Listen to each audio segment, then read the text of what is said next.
And our very first keynote speaker is Dr. Moudhy al-Rashid. Dr. al-Rashid is a junior research fellow at the University of Oxford's Wolfson College and specializes in the languages, cultures, and history of ancient Mesopotamia. She holds a BA in philosophy from Columbia University and a master's degree and PhD from the University of Oxford.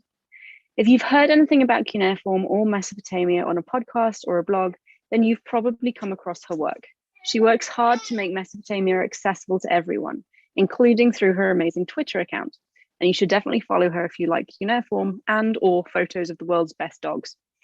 She was recently contracted to write her first book, The Princess and the Key, which is slated for publication in early 2024.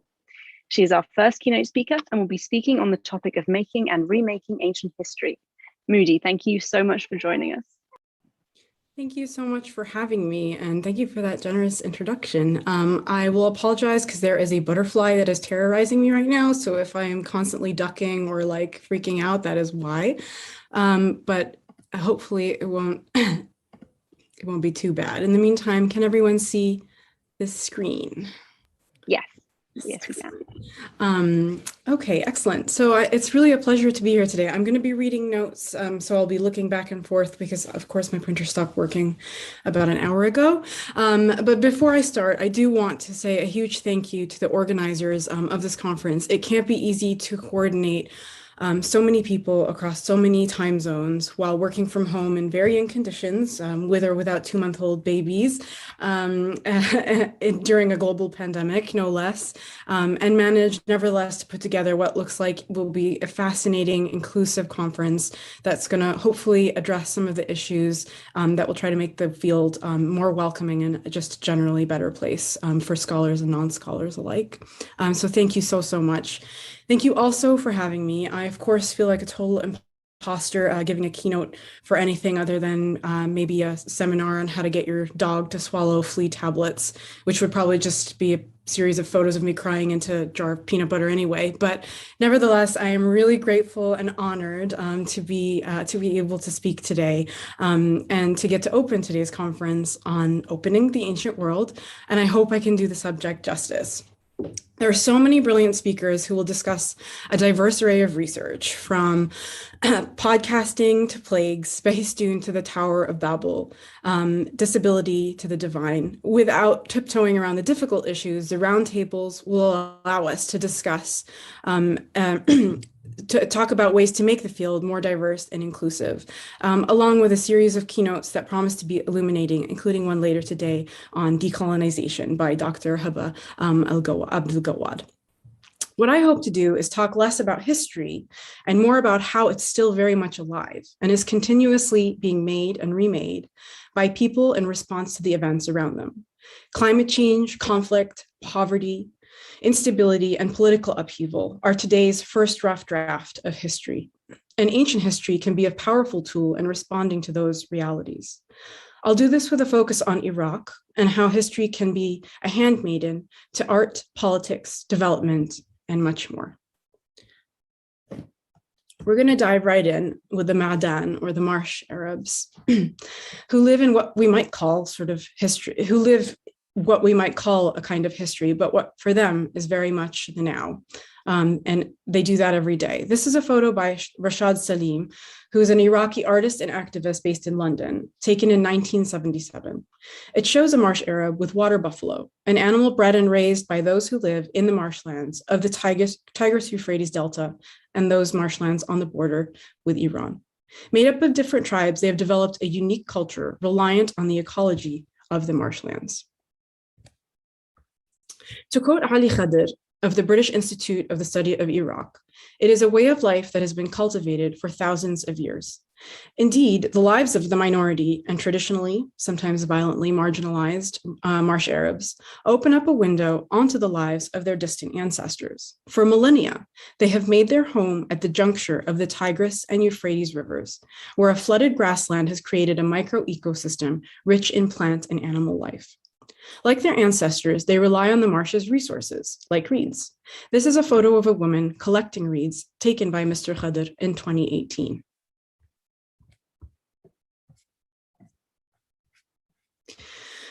Houses, including ones purpose-built to receive guests and celebrate special events like weddings, called Moudhy, are made of reeds, which are bundled and interlocked into thick columns that you can see pictured here. Sometimes they're as wide as two people standing side by side. Several of these columns are then bent into arches to form a kind of rib cage to the structure, and smaller reeds are tightly woven across them to form the roof and walls. To look at these structures in the landscape of Iraq's marshes is like looking at a resurrected scene from an ancient Urartian seal or other art. These structures were once the birthing places of young animals, and they resemble the ones carved into, for example, a limestone trough found in Uruk from the period of the first known writing, pictured in the bottom right here. That would be around the end of the 4th millennium BCE. Exaggeratedly long volutes of reed that curl at their ends, a symbol of the goddess Inanna, extend from the top of a reed hut's facade on each side of the trough. Lambs emerge from either side of each hut to face sheep, who approach the structures and who are cropped out of this picture, unfortunately. Healers made use of similar reed huts to treat their patients. In 2 cylinder seals from ancient Assyria, a physician is shown inside such a hut, leaning over the patient with a scalpel in hand. A dog, the attribute animal of the healing goddess and patron of physicians, Gula, sits to attention, and above the hut hover astral symbols. Another cylinder seal, also from around the time of the Uruk trough, stands at only 3 inches in height, but manages to fit 2 bands of scenes. I really don't know how they carved these things. They're incredible objects. 10 tiny overlapping cows are carved in a line that forms the top register to create the illusion of a moving herd. In the bottom register, we find the facades of 4 reed huts flanked by thick reed columns, miniatures of the structure still standing in southern Iraq today. The marshes themselves figure in a gypsum relief of a battle that likely took place around 700 BCE as part of the Neo-Assyrian king Sennacherib's campaign in southern Iraq. This is in the British Museum. And this is just a close-up of the scene in the center of the relief, where you can really get a sense of the marshes and the reed and the landscape more generally. The reason I want to open with the Marsh Arabs was because of the continuity their lives represent between past and present. Their way of life is at a crossroads of history and ecology, and it is and has long been under threat. Saddam Hussein drained 20,000 square kilometers of marshland as political retaliation for an alleged rebel presence in this area. By the end of his rule, a once thriving population of 500,000 Marsh Arabs shrunk to around 20,000 by some reckonings. Some of the forcibly displaced survivors escaped to nearby towns, and others fled to refugee camps in Iran. Meanwhile, neighboring Iran, Turkey, and Syria built a dam at the headwaters of the Tigris and Euphrates, rendering water flow unsteady and leaving the freshwater vulnerable to tidal saltwater from the Persian Gulf. Before Saddam drained the marshes, the salinity level wouldn't go above 200 parts per million. Today, 2,500 parts per million is considered acceptable. In 2015, it went up to 20,000 in some areas of the marshes. Pollution has clogged once life-giving waterways with rubbish, and climate change has further reduced water levels through lengthy droughts and rising temperatures. These droughts threaten Marsh Arab livelihoods directly and indirectly by affecting the main drinking water source for the buffalo. In a UN report from March this year, a woman named as Qasim explains one element of the impact of drought on local agriculture and livestock. She said, "Our livelihood depends on buffalo breeding, from which we sell milk and dairy products. Our livestock drink from the marshland water, and in drought conditions, we are compelled to provide water from other sources further afield." In a 2015 interview with Amjad Mohammed, a Marsh Arab who fled to nearby Basra, he said, "The water is just bad. I prefer not to be in the marshes than to see them like that." The reduction of the Marsh Arab population and their habitat is an ongoing tragedy.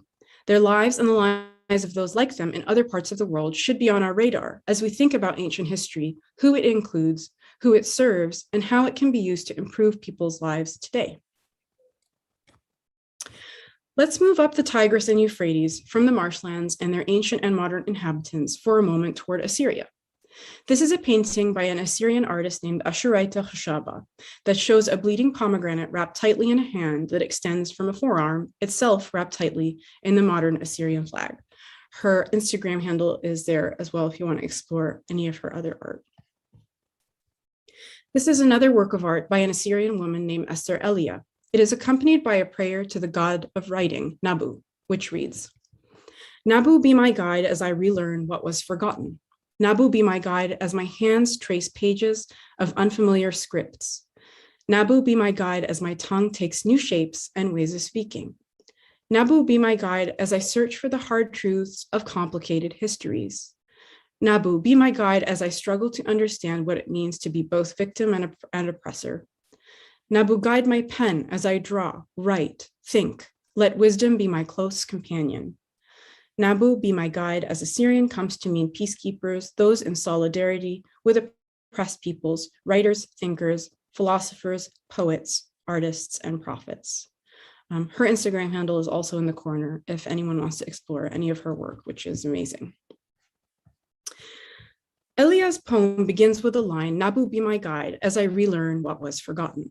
In the early decades of archaeology in Iraq, integral to this relearning what was forgotten was the Iraqi Assyrian archaeologist Hormuzd Rassam. Here he is juxtaposed with the Rassam cylinder, a 10-sided clay cylinder that describes the Neo-Assyrian king Ashurbanipal's campaigns and building works in the capital. I don't propose to reduce his identity to any one thing, but he is remembered as the first Iraqi archaeologist and oversaw excavations at sites around Mosul in the mid-19th century. Fast forward to 2015.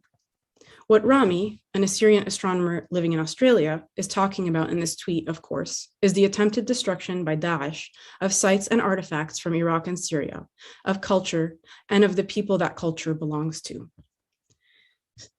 He quoted his mother saying, "We are being erased." In trying to erase history and its inheritors, Daesh, unfortunately, was also making history by terrorizing the people of Iraq and Syria and committing genocide and other atrocities. Their violence was sensationalized, the loss of heritage touted as an international loss, and heritage was often denuded of its local importance, with only secondary mention of the people displaced and killed. In talking about the destruction carried out by Daesh at Palmyra in Syria, Professor Stephanie Mulder helped make sense of this general media focus on heritage. Clearly, we must have concern for people first, but culture is also an essential part of us as people, as human beings. It seems so hard to imagine now, but someday this war will end, and a people without history, with nothing left of their past, will be a people doubly traumatized. ISIS knows this, and that is one reason they're targeting such sites. Stones do matter, and they matter to people because they tell us who we are. I also think that sometimes culture galvanizes outside concern, not because people are callous and don't care about human life, but because sometimes the death of so many innocent people, so unbearable and unspeakable, is so awful to contemplate that people simply can't bear it. Most people simply feel helpless in the face of death on this scale and turn away in despair. Having concern for culture then becomes a way to express concern that seems concrete in some sense. I don't think this is right, nor am I defending it. I am just trying to explain the phenomenon in less cynical terms.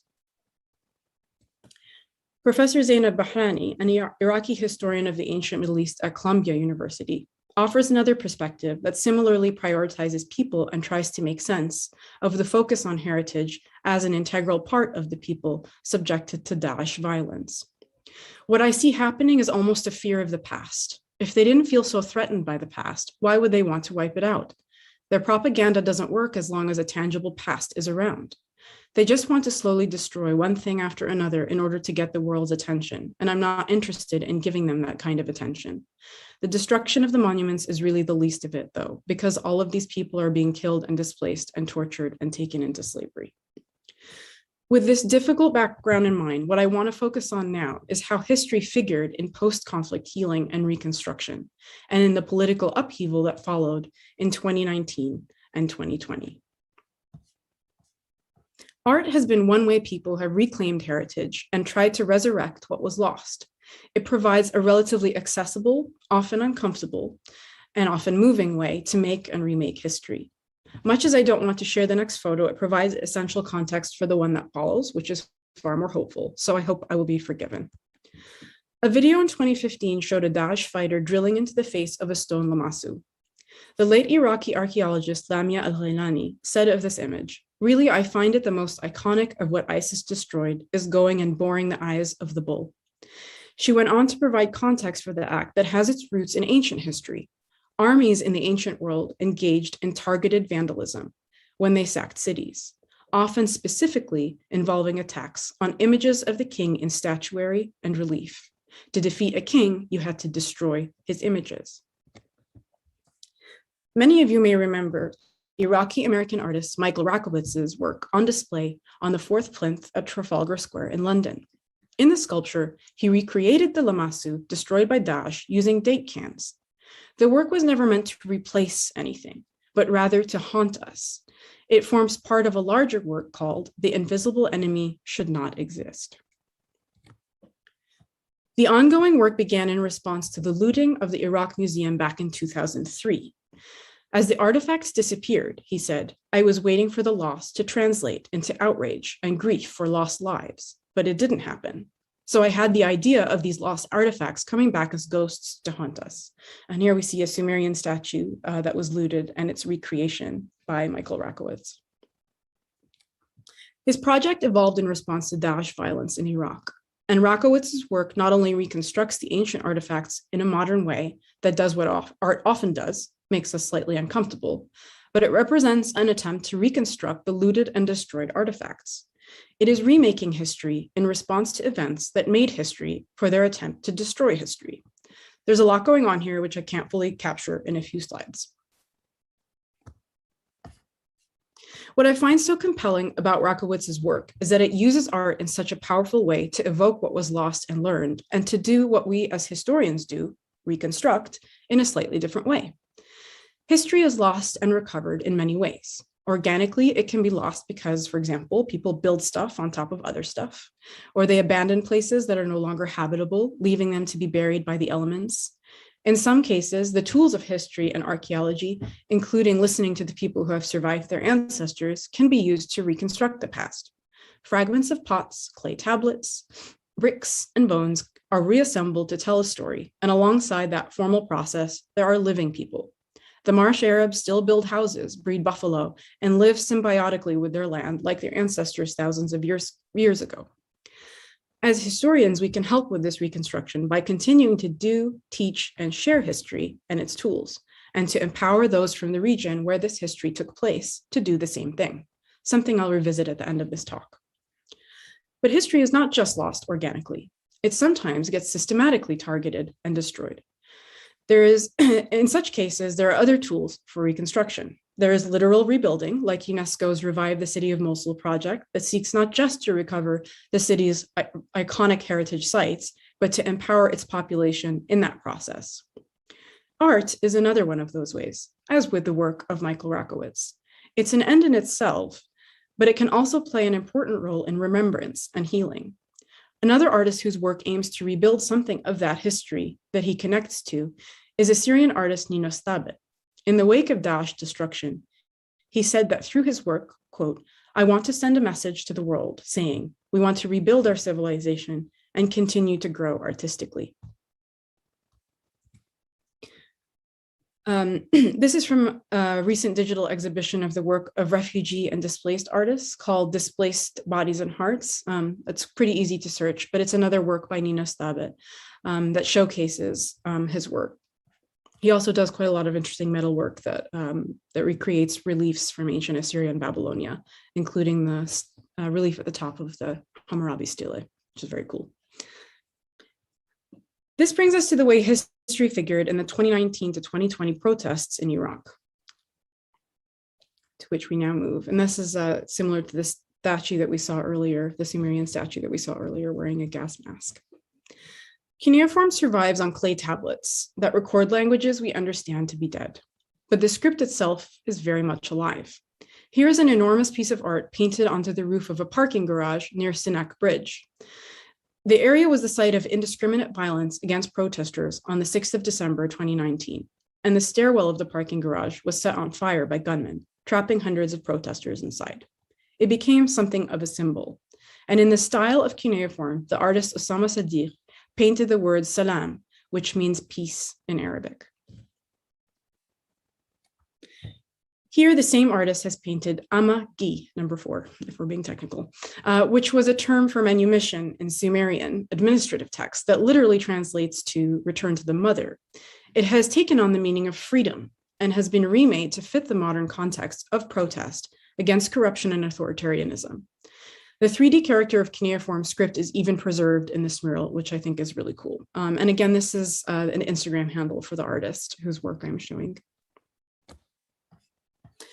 Other protest art deployed imagery from Iraq's distant past, like the protective deity or Lamassu, which we've already met a few times, at the front of a tuk-tuk. The tuk-tuk became one symbol of the protests because it could make its way through crowds and reach those in need of medical attention where ambulances couldn't go. On the right, protesters recreate the scene from the Freedom Monument in Tahrir Square, which itself is based on the art of cylinder seals. In the bottom right, the Turkish restaurant building is filled to evoke the black obelisk of the Neo-Assyrian king Shalmaneser III, a stone monument that celebrates 31 years of successful campaigns by that king, erected in 825 BCE. Here's another image of a tuk-tuk as a lamassu.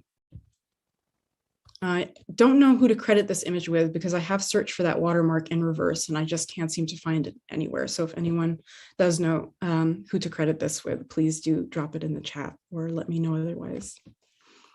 I could literally show you protest art all day, but I'm going to stop with this image of the Ishtar Gate flanking either side of what I think is the Turkish restaurant building. Symbols, scripts, and images from ancient history were incorporated into the art, murals, signage, and digital art around the 2019 to 2020 protests in Iraq. History was made and remade. I want to end with a project that I've been fortunate to be involved in from its inception, whose work I think shows how ancient history can really serve communities and how decolonizing can be done in a practical way that opens up the ancient world as a tool for development and more generally. That in other words, allows people to make and remake their own history in a way that serves them. Nahrein, the Nahrein Network. Nahrein means 2 rivers in Arabic, and it actually is an acronym for something that I'm horrified I didn't write down and can't remember off the top of my head. But hopefully you'll get a better sense of what they do by the end of this talk, and that won't matter. So the Nahrein Network was an AHRC funded project that is now privately funded by an anonymous donor. It has 2 related aims. First, it tackles systematic local exclusions from participation in the construction of Middle Eastern antiquity and history.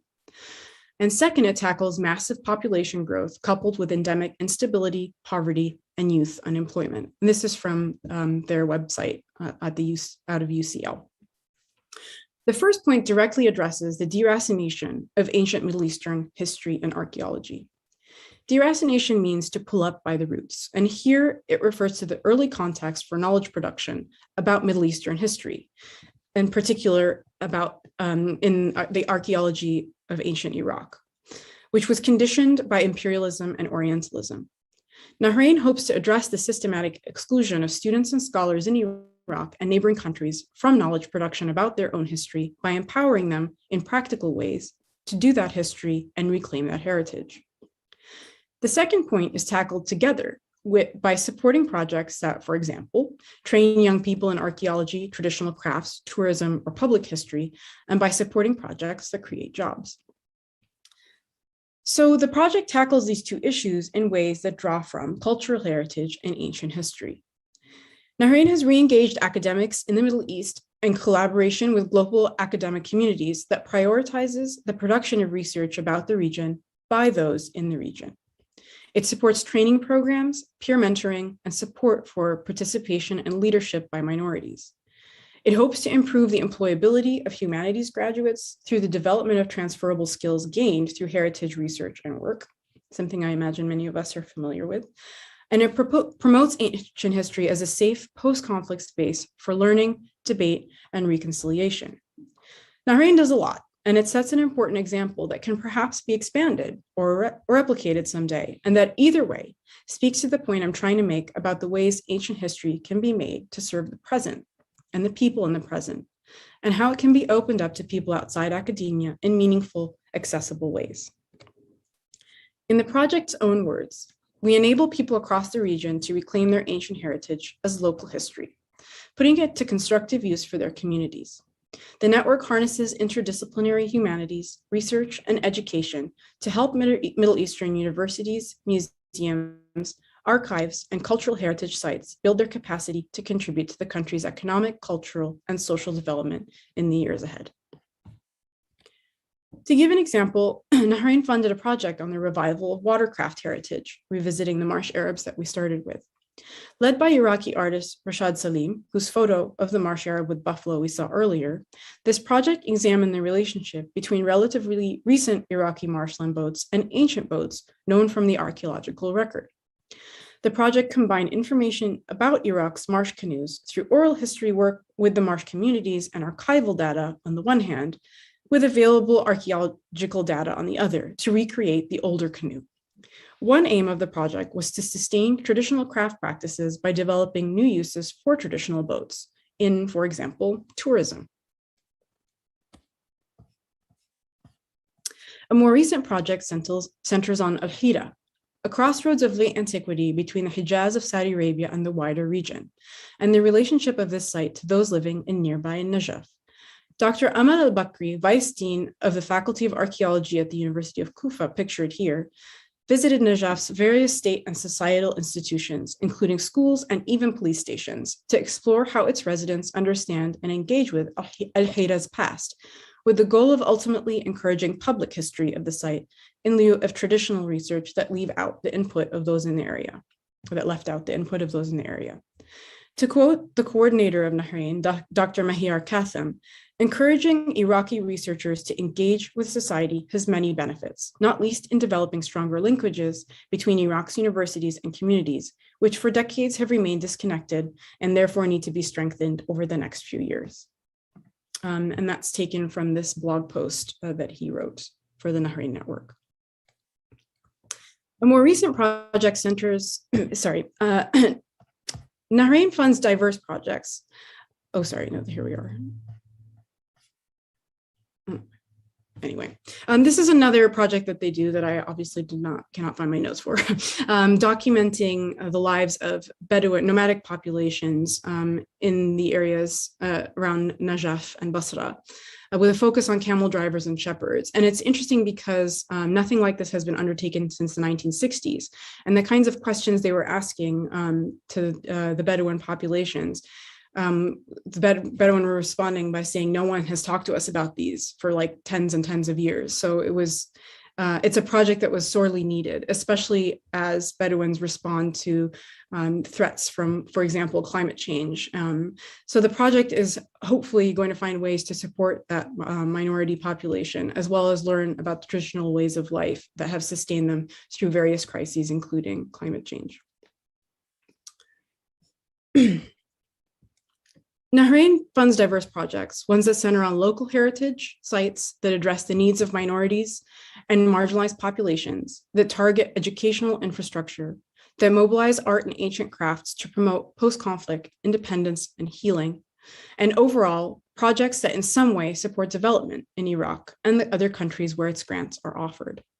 That is, its projects use history to in some way support people, create opportunities for training, create jobs, or make meaningful interventions possible. I won't go into much more detail, but what I want to highlight is that ancient history and heritage can be a powerful tool for good, and it is possible to do so while empowering people, instead of just studying their past while systematically excluding them, as had been traditionally done in some fields. The job of a historian is to try, using a somewhat standardized toolkit measured against constantly improving sets of standards, to reconstruct the ancient past, to bring it to life for the sake of itself and for the sake of illuminating something about the present. What I've tried to show is that the past is not so distant, and the scripts we read not dead. The history we do our best to bring to life remains an important part of people's lives and livelihoods. It is relevant, it is vital, literally and figuratively, and it is important. It and the people who have inherited it come under threat, and they use it to fight back. The past is very much present in the way people make history and in the way they remake it to make the present better. I hope that's something we can all keep in mind as we do our best to do justice to this incredible field that I feel grateful to participate in, to do justice to the people it ultimately serves, and to make it more open and inclusive. Thank you very much. Shukran. Moudhy, thank you so much for that. That was absolutely fascinating. As a reminder for people watching, if you have questions for Dr. Al-Rashid, please put them in your nearest chat window. They're being aggregated, so I will get to them before we start our next session. From YouTube, we have a comment saying, I don't have a question, but would you extend my thanks to Dr. Al-Rashid for displaying such a striking and perception-altering presentation, which I think is a sentiment that lots of people would probably echo. And another YouTube comment says, how would Dr. Al-Rashid like me to use this information to make a positive influence? That's a really good question. I mean, I think one of the challenges in what we do as historians is finding practical things to give people to do. I think, I mean, there are again many different ways to go about it depending on the area of history that you're interested in. But one way, for example, is really just even in just the language that you use to talk about a place, rather than objectifying it. You can use, instead of, and I'm guilty of this too, instead of saying that, we've discovered, well, we've rediscovered, because the thing has already been around for so many thousands of years and was made by an actual living person once upon a time. So really minor things like language, but also trying to get involved in local initiatives that are trying to involve people from traditionally marginalized groups in either their history or in other types of history. So an example is that at the Ashmolean Museum and the Pitt Rivers Museums, two museums that are grappling with their colonial past in different ways, and are doing so quite actively, and acknowledging, the shortcomings of their actions and learning from them as they do them, involved refugees in the local area, and allowed them to sort of invited them to give tours of the various parts of the collection that were meaningful to those people. So, for example, Iraqi and Syrian refugees were invited to give tours of the ancient Middle Eastern collection in the Ashmolean Museum. So those are the types of projects that would be meaningful to get involved in as well. And I mean, again, it really depends on where you are and what field you're interested in, but there are opportunities out there. It's just a question of sort of finding them and seeing how you can support them or amplify them if you can't, physically support them because you're not you're busy or you're not there or any other reason. Thank you. If you are specifically interested in modern Assyrian culture, there is an organization called the Assyrian Studies Association. This year, they've had a range of really fantastic online public lectures, including from Michael Rakowitz, talking about his work. So if that's the kind of thing you're interested in, and a modern culture's own relationship to its ancient heritage, I would recommend getting on their mailing list. They're doing absolutely fantastic work. I'll go back to the chat in a minute and see if we have more questions, but I should have asked you this earlier. Would you mind just taking a minute to talk about why you love ancient studies and how you envision a broader and more inclusive community of scholars? Yeah, I mean, I love ancient studies. I mean, first and foremost, it's something I've always found interesting. I mean, I love getting to learn about how people lived in the past, what they thought about the world around them, how they made sense of the world around them. And sort of connected to that, I love what it can tell us about ourselves as well, and this is, purely sort of from a I don't like feeling alone perspective, but, reading about how they made sense of everything from loss to emotions that are difficult to process, like feeling depressed for extended periods of time. Even if just for a moment, it makes you feel like it's okay to feel the way that you might feel in that particular moment. So that's another reason I really love getting to research ancient history, and in particular, the history of science, which is what I do. I've already forgotten the second part of the question. Can you read it? How you envision a broader and more inclusive community of scholars. Yeah, I mean, I think what this conference is doing is really, the way to get there, involving people who are not full-time, strictly researchers, involving people who are just, simply interested and want to learn more, involving people who research or, learn about the ancient world in their free time, instead of confining it to, to those whose full-time job it is to research the ancient world.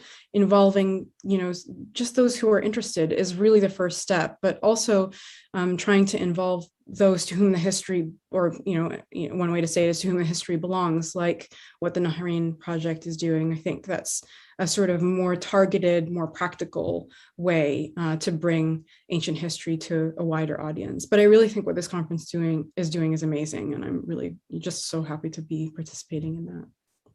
Thank you very much. Sorry, we have another YouTube comment, not a question, but a good comment, so it's worth reading. Thank you for the interesting presentation. I'm always too stuck in the past, and the present condition of the local areas is not much known to me. Yeah, I'm guilty of the same, if guilty is the right word. I think many of us are, because we are so interested in what we do, and it can be all consuming at times. So that is perfectly understandable. And acknowledging that really is, is something, worthy of praise, because you can't really get your head out of something until you notice that your head is so deeply in it that you've, not noticing other stuff going on. So that wasn't particularly eloquent, but I know how you feel. And I'm glad that, seeing some of the modern context has been illuminating in some way.